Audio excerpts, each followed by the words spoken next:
So, good day, Ma'am Palma. I am Judy Ann Laslas, and I will be discussing about Chapter 5. So, why is time and scheduling is important in HR projects? Scheduling and time ay may malaking role sa HR projects dahil tinutulungan nito may sagawan lahat ng necessary actions ng tama at on time. Ang mga proseso sa HR ay kadalasan ay kinabibilangan ng recruiting, onboarding, training sessions at performance evaluation. Kaya mahalaga na maayos ang coordination ng mga ito. Ang tamang planning ay nagbibigay sa employees ng sapat na preparation bago ang mga activities. Kaya naiwasan ang mistakes, stress at interruptions. So for example, ang isang company ay nag-schedule ng leadership development course sa pinaka-busy na panahon. Posibleng hindi maka-attend ng employees kaya bababa ang attendance at learning. So sa kabilang banda, ang maayos na scheduling ay nagsisigurado na lahat ng activities ay mangyayari sa tamang oras. Sa practical aspect, ang well-arranged schedule ay nakakaiwas sa delays, overlaps at missed deadlines. So for example, ang poor scheduling sa recruitment ay maaaring magdulot ng vacant positions na makakaapekto sa operations ng isang organization. So sa kabuuan, ang HR scheduling ay mahalaga dahil nakatulong ito sa efficient communication at tamang paggamit ng resources. So second question, how does defining project scope help in managing time effectively? So mahalaga ang pag-define ng project scope dahil nakakatulong ito na mas effective sa time management. Ang scope ang nagtatakda ng limit sa projects at naglilinaw ng goals, outputs at tasks. So kapag malinaw ang scope, alam ng team kung ano ang dapat gawin at paano hati ng oras sa bawat step.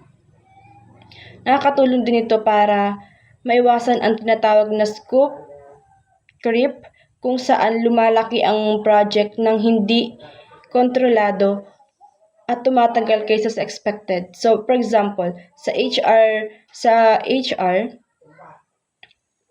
HR project na nagpagawa ng training program, kailangang malinaw kung sino ang target audience, ano ang content, at gaano katagal ang program. So, dahil dito, mas madaling ma-estimate ang timeline. Kung ito ay malinaw, maaaring madagdagan ng ibang topics or participants. Kaya mahalaga ang deadline. Bukod dito, ang well-defined scope ay tumutulong sa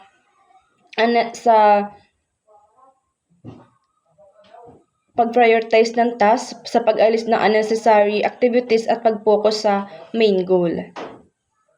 So, question number 3, what is the role of stakeholders in scheduling HR projects?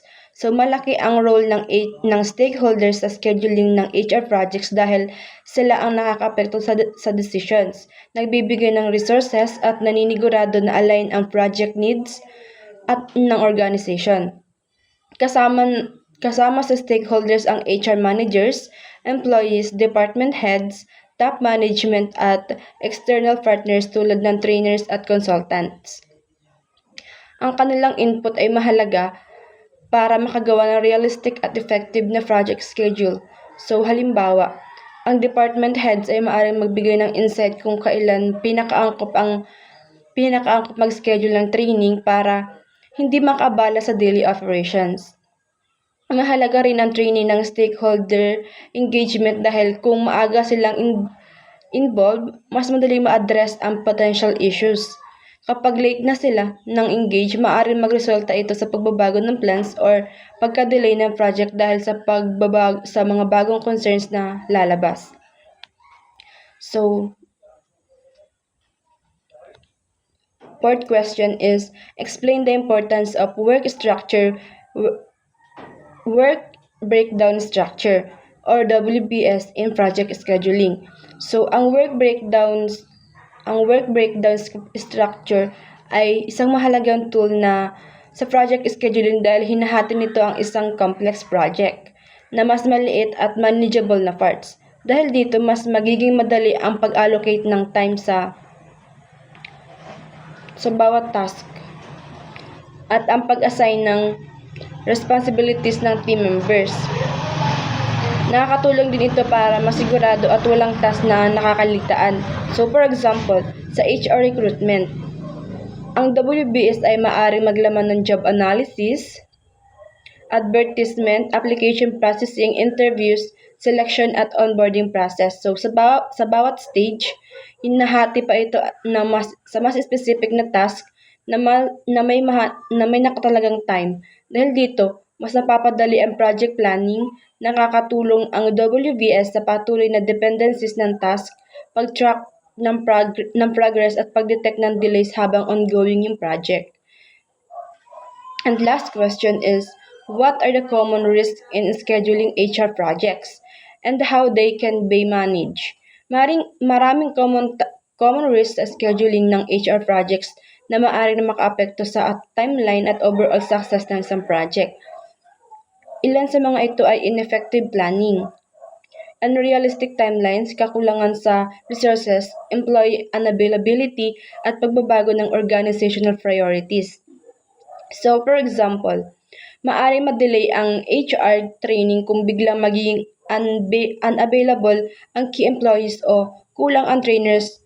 Meron ding tinatawag na dependency risk kung saan sa isang task ay hindi pwedeng magsimula hanggang hindi pa natatapos ang naunang task, tulad ng paghihintay ng approval bago mag-recruitment. Para ma-manage ang mga risk na ito, kailangan magsimula sa maagang planning at risk management. So for example, pwedeng maglagay ng buffer time para sa unexpected delays.